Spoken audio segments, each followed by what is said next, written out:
Halo geng, apa kabar? Ketemu bersama saya Dewi Jihan dan kali ini kita kembali di podcast Wanadri. Wah, kita sudah bersama dengan salah satu anggota Wanadri. Bersama saya sudah ada Kang Jaki Tirta atau kita biasa manggil Kang Jack sih. Kang, apa kabar? Baik, apa Udah kabar? lama banget kita nggak ketemu, aku baik. Alhamdulillah. Kang Jaki gimana? Alhamdulillah baik deh. Udah lama kita nggak ketemu setelah sekian tahun kayaknya kita nggak berjumpa tuh. Iya, terakhir kapan ya? 2010-an kali ya. 2018 19 atau kali ya. 19 ya. Jadi kita pernah terlibat di salah satu kegiatan yang Jihan join juga di salah satu kegiatan Wanadri ya. Itu namanya Festival Puncak Papua. Ya. Waktu itu Kang Jack jadi Saya kebetulan waktu itu diemban amanah, harus mengemban amanah untuk jadi ketua pelaksana. ketua pelaksana. Iya. Mantap ya. Itu waktu itu aku di Bandung kurang lebih 6 bulan ya Kang ya, kalau nggak Iya, salah. betul. Training center ya. Training center, seru banget. Pokoknya pulang-pulang tuh langsung dapat bekal banyak banget. Pulang ke Jakarta tuh dapat bekal banyak banget. Terus akhirnya ya di sinilah kita sekarang bertemu kembali, Kang. Iya. Setelah 5 tahun bertahun-tahun. ada ya? Kurang lebih, ya lebih lah 5 tahun mah. Terus Kang Jack sekarang sibuk apa? Ya, sekarang alhamdulillah sudah berkeluarga. Jadi sekarang fokusnya tentunya menjalankan hidup sebagaimana layaknya seorang pemimpin keluarga. Luar biasa. Ya, banyak yang sudah berlalu ya. Dari kita kan ketemu waktu itu saya masih lajang ya. Oke. Masih lajang dan wah itu lagi sering-seringnya main kesana kesini kan gitu. Banyak lah yang Lagi sudah full terjadi di kegiatan ya? hidup. Oke, jadi kurang lebih sebetulnya 7 tahun nih Kang. 6-7 tahun lah ya. Ya, Setelah Festival Puncak Papua itu. betul. Berarti selain membina keluarga, apa nih sekarang yang dilakukan? Kegiatan sehari-hari? Kegiatan sehari-hari ya mengurus pekerjaan tentunya. Sama sekarang sih alhamdulillah masih dikasih kesempatan buat ngurus organisasi juga lah gitu. Oh ya, masih sempat? Masih sempat walaupun tentu waktunya terbatas ya, tidak seperti dulu gitu. Tapi masih bisa lah. Kenapa harus Kang? Maksudnya di tengah kesibukan yang bergulir gitu, tapi tetap memberikan space untuk organisasi. Kenapa sempat? Kenapa Kenapa harus? disempetin? Iya, Oh, kenapa kenapa harus? disempetin? Mungkin kalau saya karena ngerasanya saya butuh kali ya. Gitu. Saya butuh, ternyata berkegiatan di organisasi itu sekarang buat saya jadi kebutuhan. Gitu. Apalagi di fase sekarang ya, ketika sudah memasuki kehidupan nyata, punya keluarga, punya pekerjaan yang harus diurus gitu. Saya ngerasa malah sekarang saya lebih butuh untuk berorganisasi. Oh ya? Ya. Karena pertanyaannya adalah di masa mudanya Kang, ya sekarang masih muda sih. Masih Di muda masa dong. lalunya Kang Jack ini rasanya berbagai ekspedisi, terus kemudian kegiatan apapun tuh kan join gitu kan. Tapi seiring bertambahnya waktu, usia, tanggung jawab dan segala macam tetap nyempetin gitu. Iya. Analoginya gini lah. Kita kan pasti menyempatkan, mengalokasikan waktu tuh kalau untuk hal yang kita anggap penting dong. Ketika tadi kan konteksnya kita sudah punya tanggung jawab dan lain sebagainya ya. Ya ketika waktu menjadi terbatas, buat kita tuh waktu tuh mahal kan. Gitu. Ketika waktu masih tidak terbatas, ya dulu mungkin kita belum punya urgensi untuk memanfaatkan waktu sebaik mungkin gitu. Nah di saat sekarang tentunya ketika saya mau mengalokasikan waktu, saya harus merasa itu penting. Setuju. Gitu. Makanya kenapa penting? Karena ini kebutuhan saya. Kalau ini nggak jadi kebutuhan saya, mungkin buat saya nggak penting. Gitu kayak kerja penting nggak? Ya penting gitu kan. Karena itu bicara kebutuhan. Gitu. Sama buat saya berorganisasi spesifiknya mungkin sekarang di Wanadri, buat saya itu sekarang jadi kebutuhan. Oke, kalau ngomongin kebutuhan, artinya juga itu memberikan dampak yang positif, ya nggak sih Kang? Pasti, jelas. Apa itu Kang? Panjang sih sebetulnya kalau bicara soal dampak ya yang Wanadri hasilkan gitu kepada saya. Cuman mungkin yang bisa saya bungkus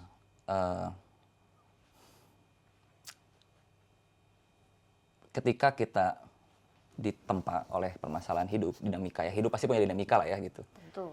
Ya, itu kan salah satu janji Tuhan, manusia akan diberikan cobaan. Oh ya. Ya, Oke. gitu. ketika kita menghadapi cobaan-cobaan itu, biasanya nature-nya manusia adalah mencari tonggak, pedoman. Apa yang dia yakini sebagai prinsip. Gitu. Kebetulan buat saya pribadi, tonggak-tonggak itu banyak dibangun di Wanadri. Oh ya? Ya. Oke. Tanpa sadar ya, mungkin dulu ketika sedang aktif-aktifnya sih mungkin tidak terasa. Gitu. Saya ketika dulu sedang aktif-aktifnya sih cuman mungkin ngerasanya seru gitu ya. Punya lingkungan yang positif, punya teman-teman yang suportif, ada persaudaraan, bisa main ke sana ke sini. Mungkin masih sebatas itu gitu, tapi ternyata setelah saya maknai lagi semakin ke sini saya merasa tonggak-tonggak prinsip-prinsip hidup saya yang membuat saya tetap tangguh dalam menjalani kehidupan sehari-hari itu justru dibangunnya saat di Wanadri. Oh. Kenapa saya bilang saya jadi butuh sekarang? Ketika menghadapi cobaan-cobaan sekarang, ketika saya merasa butuh tonggak pegangan, berwanadri itu buat saya jadi ngerasa ingat lagi gitu. Kenapa saya harus selesaikan tanggung jawab, kenapa saya harus menjaga performa saya lah misalnya ya dalam pekerjaan gitu. Itu karena berwanadri gitu. Makanya saya ngerasa butuh gitu. Oke, tonggak-tonggaknya dibangun dari Wanadri. Oke, Kang Jack ini bergabung dengan Wanadri berarti dari tahun berapa? Saya gabung Wanadri di tahun 2014. Saat itu saya masih kuliah tingkat 2. Gitu, itu mungkin saat usia saya 18 tahun. Oh, Saya gabung Wanadri saat cukup usia belia 18 tahun. Iya, ya. belia banget sih itu. Umur 18 tahun. Oke, 18 tahun kemudian mengikuti berbagai kegiatan. Kalau nggak salah ada prosesnya tersendiri ya kalau di Wanadri ya? Bener Betul. nggak sih? Betul. Ada apa aja tuh, Kang? Proses, kalau mau jadi anggota Wanadri ya, proses rekrutmennya tuh pertama kita harus mengikuti suatu pendidikan dasar. Kita sebutnya PDW, Pendidikan Dasar Wanadri. Jadi itu gerbang awal lah di seluruh tahapan rekrutmen yang memang harus kita ikuti. Harus lulus tuh, mengikuti semua rangkaian, baru kita bisa lanjut ke proses selanjutnya. Itu selama 1 bulan. Setelah 1 bulan itu kita resmi menjadi anggota Wanadri, tapi belum mendapatkan nomor registrasi pokok. Disebutnya anggota muda kalau di kita. Kemudian ada program lanjutannya lah gitu, yang harus kita lalui sampai kita jadi anggota penuh. Oke, kemudian kegiatan-kegiatan selanjutnya setelah menjadi anggota gitu ya? Iya. Itu berarti dari ketika pertama join, kemudian menjadi anggota, lalu dengan segala kegiatan-kegiatan itu setiap proses tadi memang selalu diajarkan nilai-nilai atau yang akhirnya disebut sama Kang Jack tonggak itu tadi. Dari mana ya sih, Kang? Nah, ini saya mungkin agak personal ya. Ketika saat itu saya menjadi siswa di Pendidikan Dasar Wanadri, terus terang saya buta. Dulu tuh saya masuk Wanadri, saya nggak tahu Wanadri itu apa. Saya tahu Wanadri lah, karena saya kebetulan lahir dan besar di Bandung gitu. Dan Wanadri kan organisasi yang tumbuh di Bandung. Jadi sebetulnya tidak asing lah dengan nama Wanadri. Tapi saya nggak tahu sebenarnya organisasi ini tuh ngapain sih gitu. Dan ketika saya masuk pun, ya saat itu kan masih terbatas ya. Informasi belum semasif sekarang gitu. Kalau sekarang kan sosial media udah rame gitu. Ya. Dulu sih saya juga nggak tahu benar gitu sebenarnya apa sih ini organisasinya.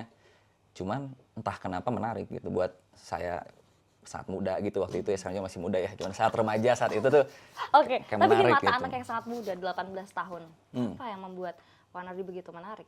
Oke. Nah ini mungkin pasti lagi-lagi personal karena pasti cerita tiap orang berbeda-beda gitu. Tapi saya waktu itu seperti yang tadi saya bilang, saya besar di Bandung, SD sampai SMA lah saya di Bandung, kuliah pun di Bandung. Saya masuk ke salah satu perguruan tinggi di Jatinangor. Saya kuliah di sana di suatu fakultas teknik gitu, yang itu fakultas teknik lah ya, kan memang kultur-kultur kaderisasinya, ospeknya Kuat dan lain banget sebagainya gitu itu ya. ya sangat maskulin gitu ya. Iya, iya. Dan itu membentuk tren mungkin itu pada saat itu ya buat saya,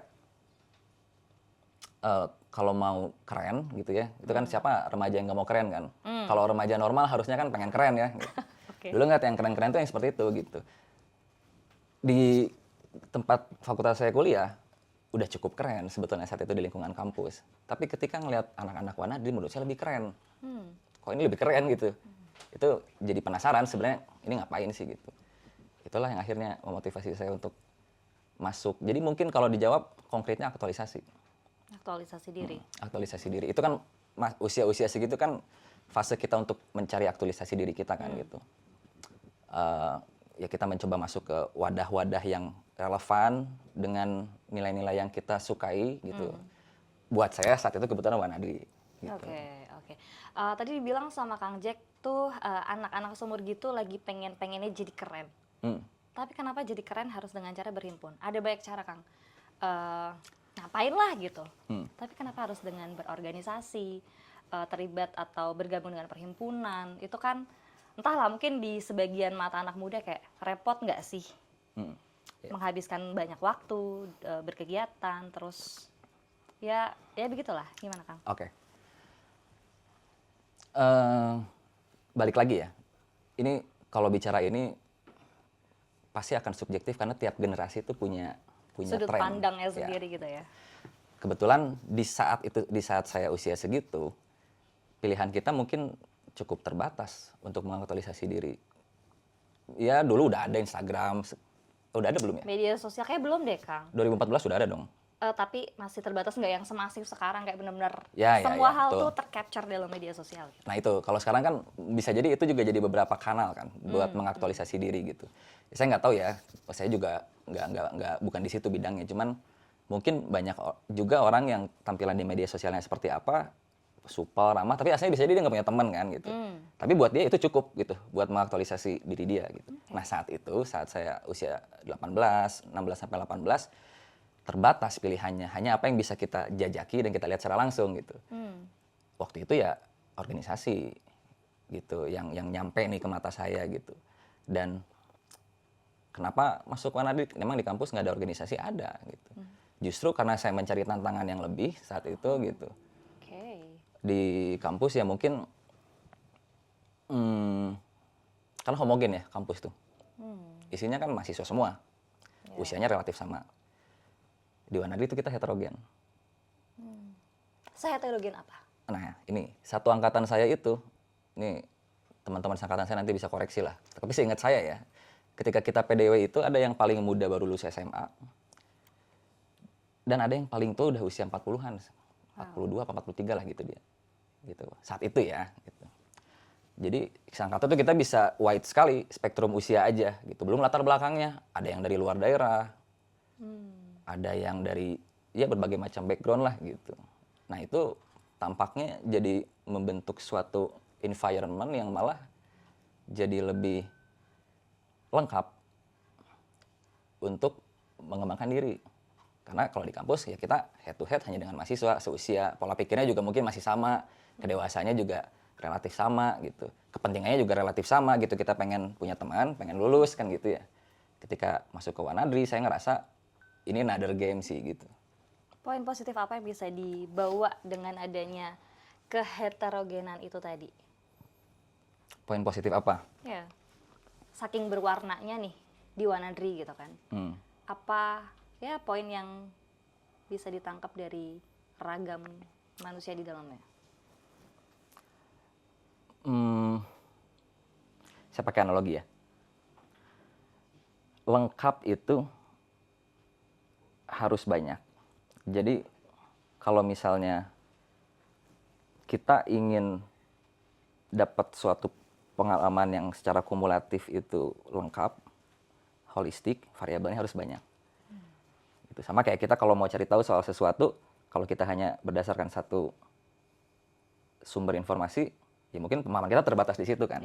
Gitu. Ketika kita perlebar nih jangkauan kita gitu, kita cari tahu dari sumber-sumber lain, mungkin kita dapat konklusi yang lebih lengkap. Nah, ketika kenal dengan berbagai macam orang di latar belakang yang berbeda, di usia yang berbeda, latar belakang pendidikan berbeda, latar belakang daerah berbeda, itu mungkin jadi memberikan warna yang banyak juga yang mewarnai karakter saya sekarang gitu. Kalau saya dulu misalnya hanya sekolah, kuliah, lulus bekerja gitu ya, jadi anak Bandung gitu, mungkin ya yang mewarnai saya hanya lingkungan itu gitu. Saya nggak dapat sudut pandang dari gimana sih beratnya seorang yang misalnya dari luar daerah ingin mencari hidup di ibu kota gitu misalnya ya. Dan itu saya temukan kan di Wanadri banyak dari luar daerah sengaja bergabung datang gitu untuk dengan penuh kesadaran bergabung gitu ya. Iya, Meskipun dari luar kota, luar pulau bahkan. luar pulau bahkan. ya. Gitu. Mereka datang gitu, mereka ingin mengikuti semua prosesnya sampai akhir. Ya disitulah banyak pengayaan lah mungkin ya di pengalaman saya berinteraksi. Oke, itu kemudian menjadi satu alasan besar dan kuat mengapa berhimpun itu penting menurut Kang Jack. Ya itu salah satunya gitu. Kenapa berhimpun penting? Karena pada dasarnya manusia itu makhluk sosial. Kita tidak didesain untuk menjadi seorang makhluk yang bisa hidup sendiri. Untuk beregenerasi kita butuh reproduksi, harus menikah. Gak bisa kita bukan amuba kan. Iya. Manusia makhluk sosial. Dan bersosialisasi nggak pernah diajarin. Benar nggak? Di sekolah kita nggak pernah diajarin, ini maksudnya nggak ada eksaktanya gitu. Guru nggak ngajarin cara kamu bersosialisasi gini, ya nggak ada. Mata pelajaran sosialisasi nggak ada. Satu-satunya cara belajar bersosialisasi adalah berinteraksi dengan manusia-manusia lain. Gitu. Nah buat saya mungkin ya di satu sisi di zaman sekarang kan berinteraksi ini udah lebih banyak nih platformnya, mediumnya gitu ya, nggak harus ketemu langsung, nggak harus bertukar pengalaman, kita bisa hanya sekadar jadi teman online kan gitu ya. Tapi saya rasa pasti ada beberapa experience yang hilang lah gitu di situ. Kita kan nggak bisa ngukur gestur, nggak bisa merasakan emosi kalau nggak ketemu gitu ya. Nah berhimpun menurut saya jadi penting untuk untuk kita belajar bersosialisasi. Karena kalau kita punya bekal sosial, kalau kita punya kemampuan sosial yang baik, itu udah pasti kita punya bekal buat dimanapun. Sudah 1 poin plus lah ya. Gitu, mau di dunia pekerjaan, dunia profesional gitu, mau di keluarga, di lingkaran pertemanan, ya harusnya sih gitu ya, kecenderungannya orang-orang yang punya kemampuan sosial yang baik harusnya lebih mudah lah menjalani itu. Gitu. Oke. Kang Jack 2014 sampai sekarang 2025, which means 11 tahun. Baru 11 tahun lah. Oh baru 11 tahun, oke. Kang, dalam 11 tahun itu tadi balik lagi, ada banyak sekali kegiatan yang dilakukan yang artinya sudah banyak asam garam dan juga keyword aku adalah soal ketidaknyamanan, Kang. Ketidaknyamanan yang hadir dalam berbagai kegiatan di perhimpunan ini, di Wanadri ini gitu, membentuk karakter apa sih yang kemudian menjadi sesuatu yang bisa membuat sosok Kang Jack ini bisa bertempur di dunia nyata gitu. Oke. Nah, menjawab pertanyaan ini saya baru keingetan. Jadi beberapa minggu lalu tuh salah satu saudara saya di Wanadri, kita punya grup gitu kan ya, mengirimkan tautan yang isinya itu artikel yang dibuat oleh Forbes. Gitu. Ya, saya mungkin lupa ingat isinya ya, tapi kurang lebih itu kalau nggak salah research yang dilakukan oleh peneliti dari MIT kalau saya nggak salah. Nanti linknya boleh ditautkan lah gitu ya, buat dibaca sama teman-teman yang nonton. Tapi intinya artikel itu mengulas bagaimana ketidaknyamanan membentuk pemimpin yang lebih baik. Oh ya. Menarik kan ketika baca itu kan? Ya. Karena kan justru kita mikir yang dengan ada orang situasi hidup tuh enggak justru menghindari ketidaknyamanan. persis. Nature-nya manusia kita cari yang nyaman dong. Kita nggak mau, kalau misalnya ada rumah ngapain kita tidur hujan-hujanan gitu kan. Kalau misalnya ada pekerjaan yang nyaman, duduk di ruang ber-AC, ngapain kita harus pergi Yang jauh-jauh gitu. panas-panas gitu ya. Ketidaknyaman tuh selalu jadi pilihan terakhir. Ya. Kecenderungan manusia seperti itu. Tapi riset dan artikel itu menyatakan justru ketidaknyamanan lah yang membentuk pemimpin yang lebih baik. Kenapa gitu kan? Saya baca tuh. Banyak lah intinya, cuman di situ dia mengulas beberapa fakta gitu, ya riset ya gitu ya. Cuman intinya kenapa ketidaknyamanan membuat seseorang punya jiwa kepemimpinan yang lebih baik. Kalau saya sih lebih menerjemahkannya ya punya karakter yang baik ya gitu ya. Okay. Karena dalam situasi yang tidak nyaman, manusia tuh pasti dituntut untuk beradaptasi. Situasi yang penuh tekanan, yang tidak nyaman, yang challenging gitu. Ya kita tuh dituntut untuk beradaptasi. Kemampuan penalaran kita terhadap situasi gitu, observasi kita terhadap situasi saat ini, judgement kita dalam mengambil keputusan, itu banyak dilatih di situasi seperti itu justru ternyata gitu. Mungkin human best forms, bentuk terbaiknya manusia tuh keluar gitu di saat situasi-situasi seperti itu. Justru bukan di situasi yang lagi kayak gini nih. Lagi nyaman gitu. Makanya kalau ada temen yang suka naik gunung, dia juga naik gunung kan. Karena kita sering ngobrol lah, kalau di gunung mah kelihatan nih karakter aslinya. Nah, mungkin omongan-omongan seperti ini tuh ada benarnya juga. Ada benarnya gitu. Karena ya kita nggak dibeda-bedain kan di alam. Wanadi tuh ngajarin saya, alam tuh guru paling adil katanya. Karena nggak dibeda-bedain, kamu mohon maaf, kamu mau kaya, mau miskin gitu, mau cantik, mau jelek, ya di alam kita dingin sama-sama gitu kan. Kehujanan sama-sama, itulah kenapa alam tuh guru paling adil. Dan Wanadri itu sebetulnya adalah organisasi pendidikan karakter yang mendidik anggotanya melalui media alam terbuka. Gitu. Baik. Nah, Kang, balik lagi soal ketidaknyamanan tadi. Seberapa jauh Kang Jack pribadi membuktikan bahwa ketidaknyamanan yang dilatihkan atau dilatihkan di Wanadri ini kemudian membuahkan hasil dalam kehidupan nyata? Sebelum nanti aku akan tanya sebetulnya bagaimana hidup berjalan setelah Wanadri dan kesibukan itu sedikit berlalu. Oke. Ya mungkin ini saya jelasin dulu ya. Memang kebanyakan kegiatan kita di Wanadri itu sebetulnya gak nyaman. Gak nyaman sebetulnya. Jadi kita bukan duduk-duduk santai. Ya, ada lah kegiatan seperti itu. Cuman yang jadi program tuh pasti menuntut ketidaknyamanan. Karena kita kan harus menjelajah, ekspedisi ke alam gitu. Membuat suatu perjalanan. Perjalanannya aja itu ya kita udah keluar dari zona nyaman gitu. Preparationnya aja udah. Nah, itu betul. Kan ya? Dayu ngalamin sendiri gitu. Yeah. Waktu itu gimana Wanadri mempersiapkan sebuah perjalanan gitu. Buat ekspedisi dengan rentang waktu 1 sampai 2 bulan aja persiapannya bisa setahun ke belakang. Kita benar-benar, karena kita kan banyak ya patternnya gitu. Kita pengen safety, pengen targetnya tercapai dan lain sebagainya. Kita diajarin benar-benar tuh gimana caranya mempersiapkan itu gitu. Itu memang tidak nyaman ya gitu. Nah, ternyata di dunia nyata kita tuh akan sering kali ketemu situasi tidak nyaman. Oke. Gitu. Ada bentuknya aja beda nih. Iya, ya ini juga bisa jadi subjektif ya. Ini buat saya mungkin ada juga orang-orang yang dari lahir sampai sampai meninggal nyaman. Oke, mungkin ya Mungkin ada ya. gitu ya.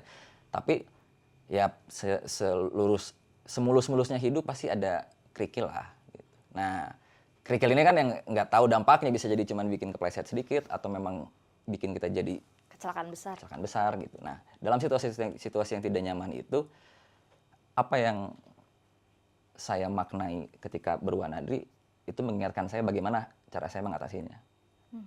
Konkret nih, contoh misal, ketika kita lagi ada satu target yang dikejar dalam pekerjaan nih konteksnya, sesuatu yang buat kita penting gitu, sebuah milestone yang harus kita capai, tapi dinamikanya tuh tinggi gitu ya, banyak tantangannya, kan nggak nyaman kan? Iya. Nggak nyaman gitu kan di saat orang lain misalnya yang lagi nggak ada kejaran itu misalnya bisa istirahat gitu malam, gak usah mikirin itu, kita jadi kepikiran gitu, aduh ini besok targetnya apa nih dan lain sebagainya gitu. Ya itu ternyata saya terbiasa.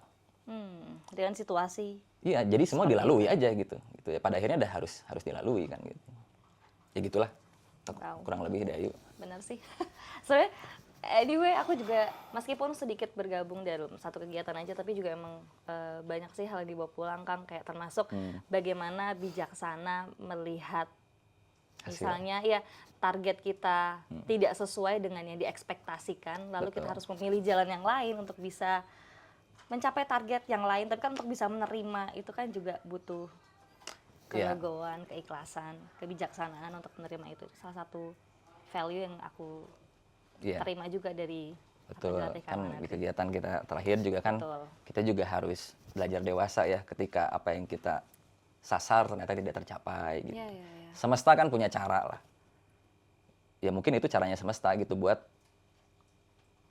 mengajarkan sesuatu ke kita gitu, dan bisa jadi sangat personal gitu, bisa jadi buat Dayu itu belajar tentang tadi kebijaksanaan gitu, bisa jadi buat yang lain itu belajar tentang apa, justru mungkin dorongan untuk terus push the limit gitu kan, melakukan sesuatu yang lebih mengembangkan diri, bisa jadi kan gitu. Tapi ya betul lah gitu, itu banyak yang kita dapat. Iya, tapi maksudnya value-nya ada banyak yang bisa kita bawa pulang gitu kan, dan itu ya syukurlah, saya senang kalau Dayu dan itu didapatkan juga tadi melalui proses yang sangat panjang untuk bisa menemukan, oh ya ternyata memang harus begini gitu, panjang banget sih. Betul gitu. Ingat nggak dulu saya pernah bilang, apa, Kang? Kita tidak bisa menilai sebuah kesimpulan ketika kita masih di tengah-tengah perjalanan. kita baru bisa menilai sebuah perjalanan ketika sudah selesai. Jadi untuk siapapun yang sedang dalam proses perjalanan, yang sedang dalam proses perjuangan, jalankan, jangan berhenti, teruskan gitu sampai selesai. Karena kalau nggak selesai kita nggak akan dapat konklusinya. Gitu. Itu mungkin apa ya, nilai-nilai yang saya dapat juga lah dari kegiatan-kegiatan di Wanadri itu. Betul. Anyway, Kang, satu pertanyaan, Kang. Kapan terakhir kali seorang Jaki Tirta merasakan hidup yang benar-benar hidup? Wah, ini pertanyaannya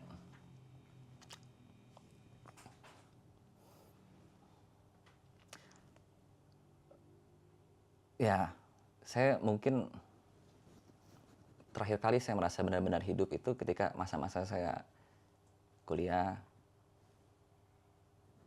dan berwanadri gitu. Karena di situ benar-benar banyak eksplorasi gitu, baik ke sisi internal maupun ke sisi eksternal yang dilakukan. Dan walaupun banyaknya tekanan gitu ya, sesuatu yang tidak nyaman yang tadi kita bahas, tapi entah kenapa buat saya itu semua sangat menyenangkan. Dan saya benar-benar ngerasa hidup gitu. Ketika ekspedisi ke alam, jauh dari fasilitas, cuman punya teman-teman sergu gitu yang makanya sudah harus kita anggap saudara dan keluarga gitu. Di situ justru saya merasa hidup gitu. Gitu ya mungkin ya. Walaupun bukan berarti sekarang saya tidak merasa hidup gitu ya. Okay. Tapi kayaknya alam tuh bisa ngasih sesuatu perasaan yang, pemaknaan yang berbeda deh gitu. Sulit juga ya dijelasin ya, tapi kurang lebih seperti itulah. Apakah momen-momen itu adalah momen-momen yang sampai sekarang masih terus Kang Jak syukuri? Pernah memilih dengan penuh kesadaran ada di tempat itu waktu itu? Karena sampai sekarang ya lagi-lagi saya juga nggak tahu, bisa jadi di fase hidup saya ke depan saya ketemu sesuatu hal yang lain gitu. Tapi sejauh ini saya maknai, ya kenapa saya bilang hidup tuh benar-benar terasa hidup saat saya berkegiatan di Wanadri itu, karena saya ngerasa semua permasalahan yang saya hadapi sekarang, kompleksitasnya, kayaknya tetap lebih kompleks saat itu, gitu. Lebih pusing saat itu, tapi di sisi lain juga lebih menggairahkan, lebih menantang, lebih menyenangkan saat itu, gitu. Sekarang mah, ya saya belum ketemu lagi sih wadah yang membuat saya merasakan hal yang sama. Itu baik di bisnis, di pekerjaan, di kehidupan sehari-hari sekarang, ya saya belum lagi lah ngerasain seperti itu gitu. Oke, mungkin belum ketemu tapi at least value-value-nya sudah bisa dipetik dan diimplementasikan di kehidupan yang sekarang ya Kang. Mungkin ya. Oke. Kang, terakhir, ada yang perlu disampaikan nggak sih kepada, kayak kalau mau bilang teman-teman muda nggak juga sih, karena kan di Wanadri kalau misalnya mau join pun ternyata tanpa batas usia, benar nggak? Oh enggak, sekarang kita sudah buat kebijakan, walaupun ini mungkin bisa dinamis peraturannya, tapi untuk yang sekarang sudah dibuat kebijakan bahwa kita membatasi usia. Gitu. Karena ya kalau dari cerita saya yang banyak tadi, mungkin teman-teman juga bisa menyimpulkan sebetulnya organisasi spesifiknya Wanadri ini lebih tepat mungkin untuk anak-anak muda ya, yang sedang mau mengembangkan diri lah gitu. Oke, satu pesan utama apa Kang? Untuk siapa? Teman-teman muda. Untuk penonton, oke. Ya. Pesan saya mungkin waktu itu tidak bisa kita kendalikan. Jadi selagi punya waktu, selagi masih muda, eksplorasilah. Carilah bentuk-bentuk yang tidak pernah dijajaki sebelumnya. Cari pengalaman yang belum pernah dialami sebelumnya. Berorganisasilah, berhimpunlah. Karena mungkin itu juga yang sekarang hilang. Bukan hilang ya, mungkin agak kurang. Karena tadi ya dengan banyaknya perkembangan teknologi, fasilitas, mungkin itu yang sekarang agak berubah gitu. Nah, mungkin saran saya untuk teman-teman, kalau memang teman-teman masih muda, apalagi masih kuliah, belum punya tanggung jawab yang lebih banyak, manfaatkanlah waktu itu dengan mencari pengalaman sebanyak-banyaknya gitu. Wadahnya apa? Silakan, itu sangat personal, tentukan oleh teman-teman gitu. Tapi yang pasti jangan sia-siakan waktu lah. Jangan sia-siakan masa mudamu ya. Iya. Cari ilmu sebanyak-banyaknya Betul. dan pengalaman seluas-luasnya. Benar. Oke, thank you Zaki Tirta. Terima kasih deh Ayu. Senang sekali bisa ngobrol meskipun waktunya nggak panjang, tapi kita harus berakhir. Semoga tadi obrolannya bisa bermanfaat buat siapapun kamu yang nonton podcast Wanadri ini. Dan akhir kata saya Dejihan pamit undur diri, kita jumpa di podcast Wanadri lainnya. Bye-bye.